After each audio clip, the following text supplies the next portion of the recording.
So about a month ago, I started working on something else because I got morbidly curious, and it was a lot easier than I thought it would be. In fact, why don't I just show you what I've been working on since I just finished it rather recently. I say recently, but the cab members will probably call me out on that. All right, moment of truth. 3, 2, 1.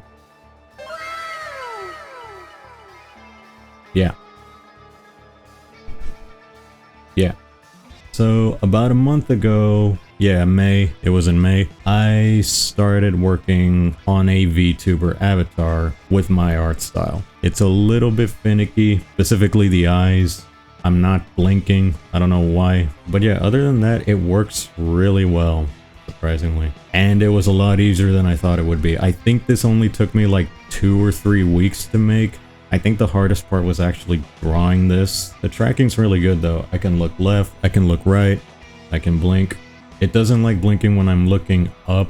Fortunately, I don't look up very often, so there's that. Also, apparently I have to look up a bit for the mouth to be more responsive. But yeah, it works really well. The only thing that I don't like is the movement is mirrored. I disagree with that, because in live 2D, when I was rigging this thing, well, no, let me elaborate. I was watching the official tutorials, and according to the tutorials, the right eye is actually the left eye, and the left eye was the right eye. So I had to mark the avatar's right eye as the right eye, and the left eye as the left eye. So I was assuming that it wouldn't be mirrored, which I'm okay with, and in fact I would have preferred that, and instead it's mirrored. I disagree with that. At the very least, there should be an option to invert it.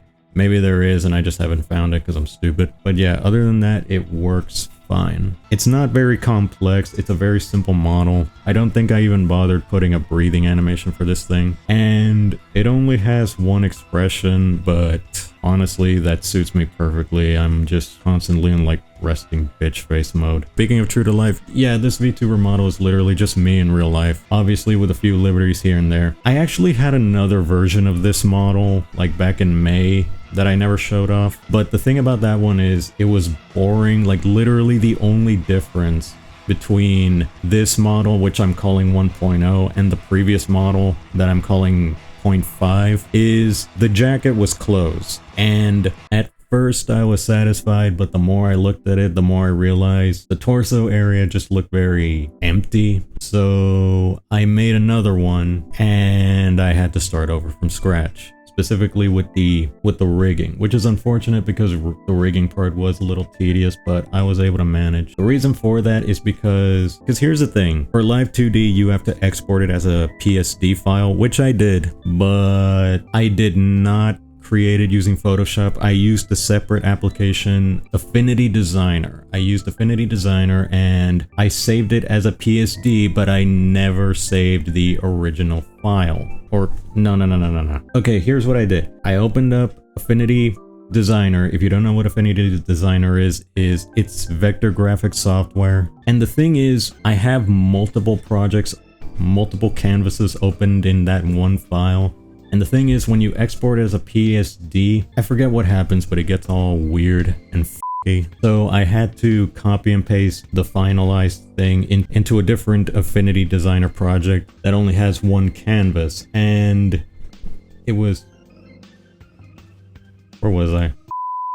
Basically, I had to copy and paste the whole thing into a separate Affinity Designer project, this time one that has one canvas, and then save that one as a PSD file. Problem is, I never saved the one with the Affinity Designer project with only one canvas. So when I realized that, I think I created a new Affinity Designer project and copied and pasted from the old one to this new one, and I think I put the wrong resolution because when I imported it into Live 2D, Live 2D is smart. It kept all the rigging, but I think the resolution was wrong because everything was like off, so I had to re-rig it from scratch. So yeah, that's how I made this, and that's the hell that I went through to make this new version that replaced the old version that I showed off to the other cab members. For those who don't know, the cab members were the ones who worked on the animation for the bumper. I think everybody was showing their VTuber models and I was just showing what I was working on. But yeah, this only took me about, well, the original one only took me about 2 or 3 weeks to make, which was surprising. I think the hardest part was drawing this thing, because unlike most people who use Photoshop or Clip Studio, I used Affinity Designer. And like I said, Affinity Designer is vector graphics software, so very round. If you've ever used Adobe Illustrator or Inkscape, it's very roundabout. But I think what I want to talk about first is the color. Before I start talking about that, I'm gonna move over to the design screen and get started on this animation, because I'm already 20 minutes in. And what happened to the music?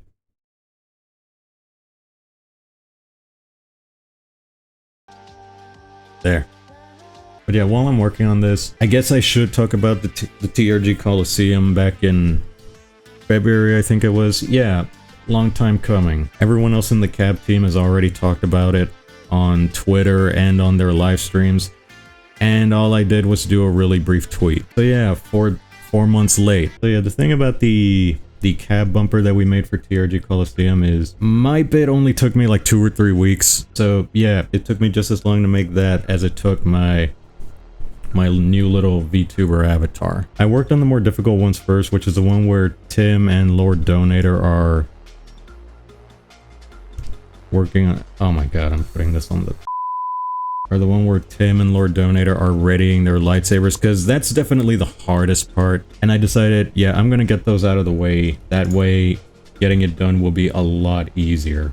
Both of those shots only took me like a couple of days, and then everything else was much easier because it was just still images. Honestly, I think most of the work was those 2 shots and making everything look good, because I use the glow effect a lot, because I really love the glow effect in Toon Boom. Well, actually, I love the glow effect in anything, actually. And working on a Star Wars related thing meant I can do a lot of cool stuff with lighting. But yeah, I think I stole it from somebody else, because we had a list. I think I was late to the meeting, but when I showed up, we had a list of different skits to work on. And I saw the Star Wars skit, and I'm like, I just show up and I'm like, I call dibs on that one if no one else has called it. And I forget who it was, but they said, all yours. And that's how I ended up with it. And it only took me 2 or 3 weeks. Now, I say it took me 2 or 3 weeks, but honestly, that was just the visuals, the animation. I didn't really submit it until mid-January, I want to say, because the hard part was finding audio for it. At first, I thought it would be easy to find lines for Tim and Donator, but and I did find some good quotes. The problem was all of the quotes that I could find for them, they had a lot of background noise, unfortunately.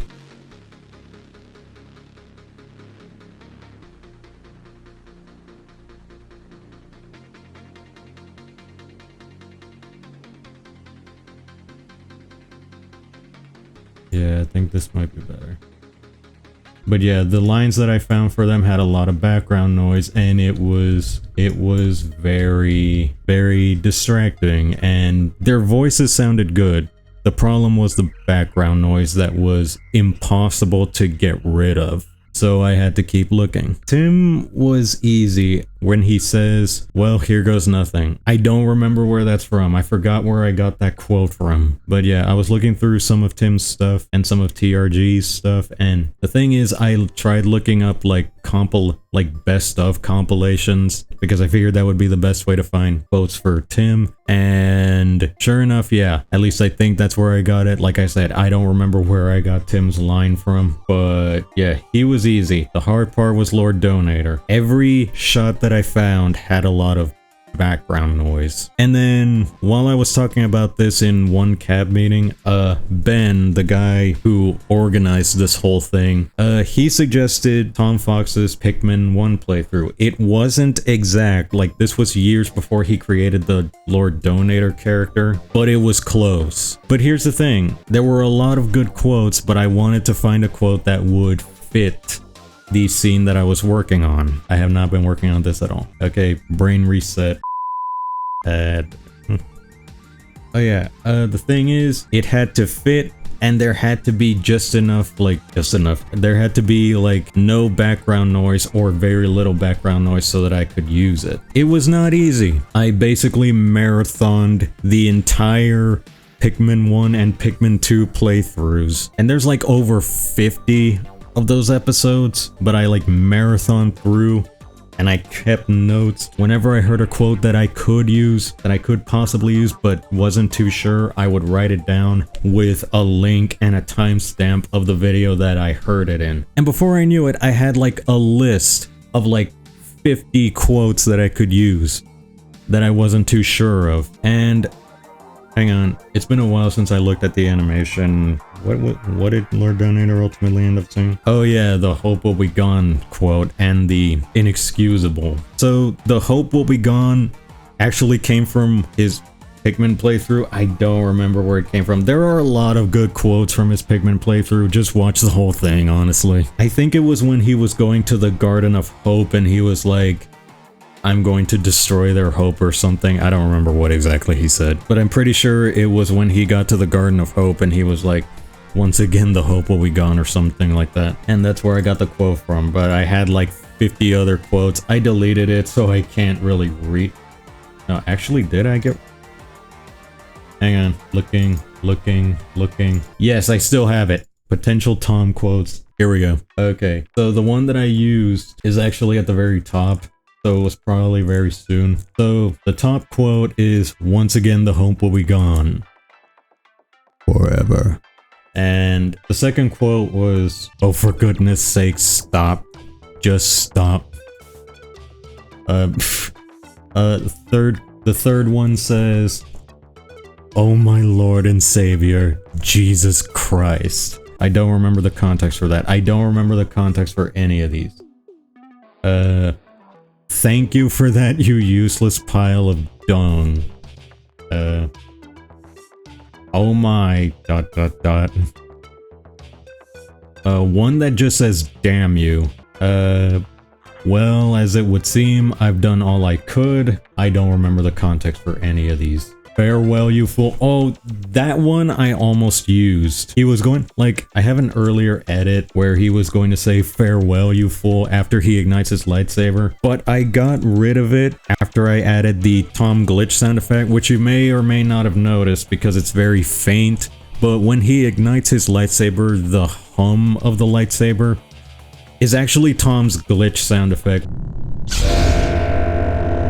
You know when he's like talking and he has this effect where it makes it sound like he just froze, like the computer just crashed? I actually used that for the hum. That was actually TechnoHornist's idea. When I showed everyone like my finished...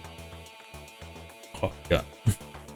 I just had breakfast. But yeah, that was actually TechnoHornist's idea. They suggested that, hey, you should use Tom's like crash sound effect for that. And they sent me a Twitch clip of when he uses it, and I was thinking about it and I decided to put it in. The main motivation for me putting in was because Ben, like I said, the organizer behind the cab team, he hates it. Yeah, when Techno recommended the Tom sound effect, Ben saw it and he was like, that gives me PTSD. It makes him scared that his computer's crashing. And when I saw that, I'm like, well, now I have to put it in. So I put it in, and that's what was I originally talking about?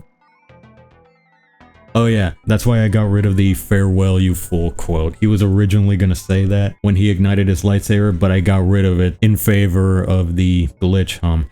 Now, I know I can put them both. I can just put it on a separate like audio layer, but I wanted the glitch sound effect to be more audible, so I got rid of the quote. But yeah, I put it in. Techno was really happy when they saw that it was in, and Ben was like, ugh. Yeah, he hates that sound effect. and that's why I put it in. Where was I? Oh yeah, the quotes. After that, I've got look at them all, ready for the plucking and the slaving. Don't remember the. Oh yeah. Apparently he was calling the pigmen his slaves. I don't remember the context for this one. Are you kidding me? Following me back here of all places. Forgot to leave an example. He kept leaving behind like 1 or 2 pigmen intentionally every single mission. Oh look, it's one of these things. This one is paraphrased. I swear to you, brackets, you will not see the end of the day like I will. That brackets means I paraphrased it. I don't remember what the exact quote was. Well, farewell then. And the last one is the other one that I used. Inexcusable, says I, inexcusable. That one is actually not from... Okay, let me just close this so I can actually work on this. But yeah, that quote is actually not from either of his Pikmin Let's Plays. It's actually from his Lord Donator segment from a previous Coliseum. Because I got desperate trying to find quotes for him that sounded good, and I eventually found him saying inexcusable, says I, when he was doing that call-in segment when the other ones were calling him and driving him insane. Oh yeah, and when I found that video, I remember there was like Bowser music, the Bowser's World music from Super Mario 3D World, and I think that's what gave me the inspiration to use Bowser music for the skit. And as soon as I decided, yeah, Bowser music, that'll be good. And then Bowser's Fury came into mind, so I started listening to some Bowser's Fury music, and there's some good music there. And eventually I wasn't going to use the obvious like music that appears in the Bowser's Fury trailer, so I kept looking, and I eventually found the one that I ended up using. Thing is, we weren't sure whether or not to use it since it's technically copyrighted music, so TechnoHornist volunteered to make a remix of it, and they did, and it was pretty good. That's all I have to say about that. But yeah, TechnoHornist did an amazing job with the remixes they made, because they didn't just work on mine, they worked on others as well. Oh yeah, before I forget to mention, Camille, one of John's mods who's also a part of CAB, she was the one who designed Lord Donator's lamp saber. Yeah, at first it was just gonna be like I was just gonna make it a generic looking lightsaber just like Tim's. But then Camille, out of nowhere, suggested, hey, why don't we make Donator's lightsaber lamp themed? And then she posted like 4 sketches of potential designs for it. I went with the one that I picked because that one looks the closest like a lamp while still looking like a lightsaber, and it was pretty good. I think I copied it exactly down to the very last detail. I wasn't sure if the thing in the middle was supposed to be like a little light, like for a tiny little candle fire. I just added that in. That was a detail in her sketch. I didn't bother asking. I should have asked, but that was the first thing that popped in my mind, so I made that like a little candle for the lamp in the middle when he ignites the lightsaber. But yeah, shout outs to Camille for coming up with that idea and making the design for it. For that animation, when I saw so this goes back to when I said that we came up with ideas and we were picking what we wanted to do. When I saw that, like instantly because the Obi-Wan Kenobi TV show was pretty recent back then when we were picking ideas, and that was the first thing that popped into my mind. That scene at the end where they're like getting ready to fight, that scene immediately popped into my head, and I figured I can probably do like a spoof of that. That was probably my main inspiration. I think my biggest inspiration was probably Star Wars: The Clone Wars, which I grew up with as a kid, because I just loved most of all, I loved the clones, but I loved the lighting effects, like not just with the 3D cartoon, but also the 2D Genndy Tartakovsky cartoon as well. I just loved the visual effects with like the lightsabers and everything, especially when they're in the dark. And they brought that in with that final fight in the Obi-Wan Kenobi TV show, and I kind of wanted to do that. Like, I just love those kinds of visuals.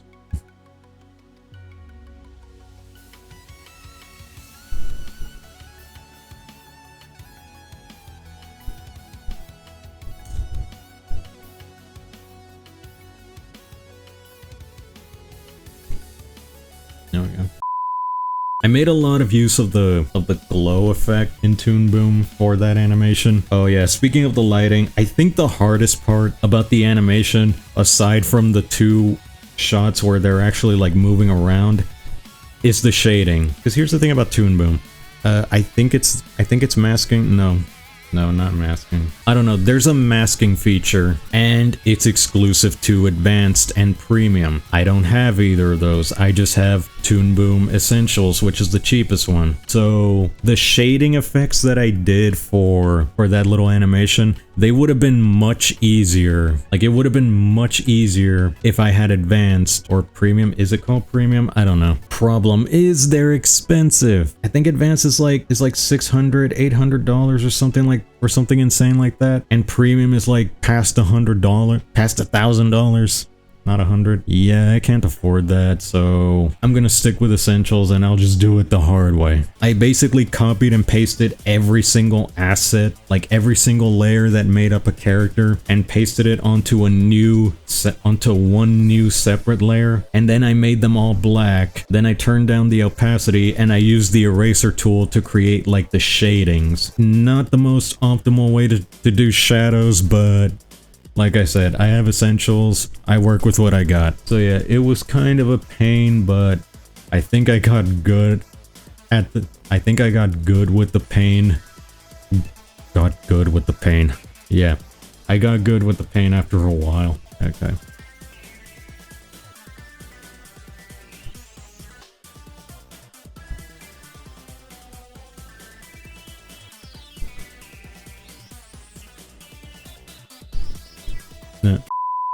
Oh, in fact, I could probably demonstrate what I'm talking about. I'm not going to put shadows on this, but... So here's basically what I did.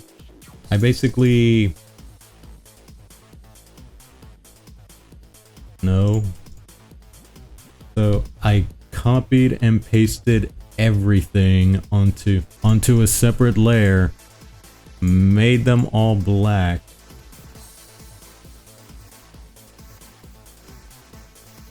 and then I turned down the opacity and then used the... Let me get rid of this. I don't need it anymore. Turn down the opacity and then I... Where's the... There we go.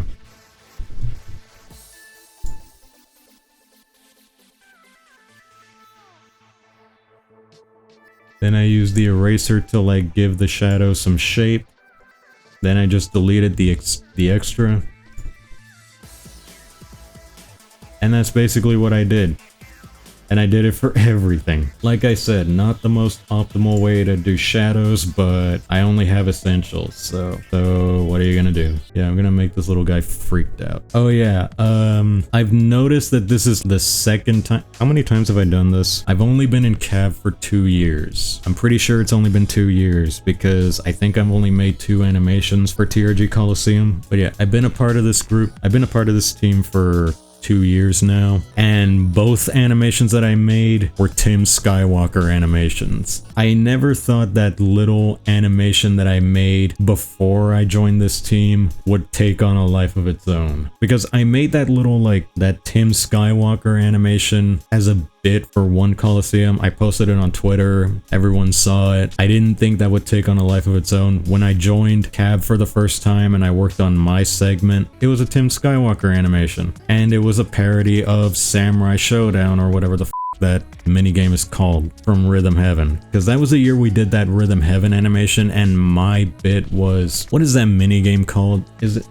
No, Samurai Showdown is a game series. It's the one with the samurai cutting like ghosts and stuff. But yeah, it ended up being a Tim Skywalker animation, and Mal was there too. Oh yeah, I never really talked about that one. Long story short, that was the best I could come up with.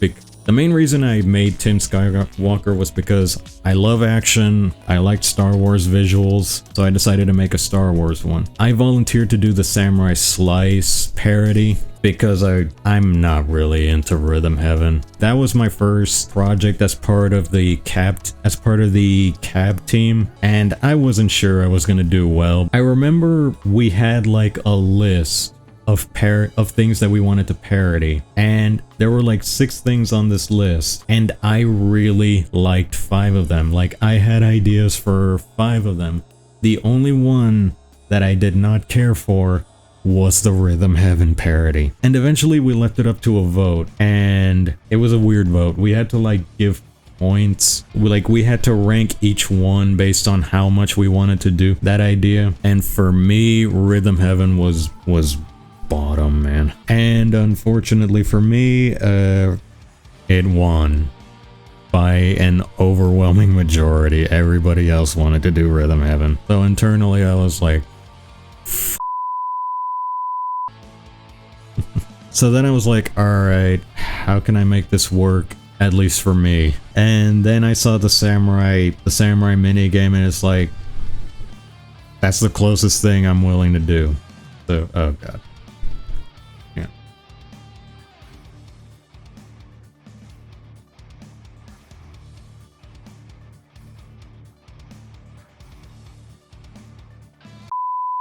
You know that feeling when you need to sneeze and it just won't come out?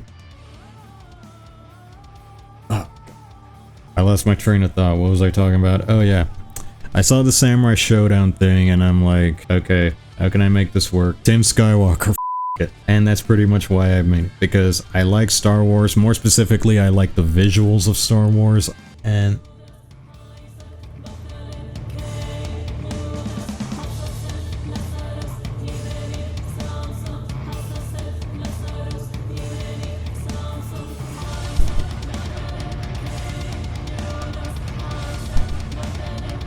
yo, this song's actually kicks ass.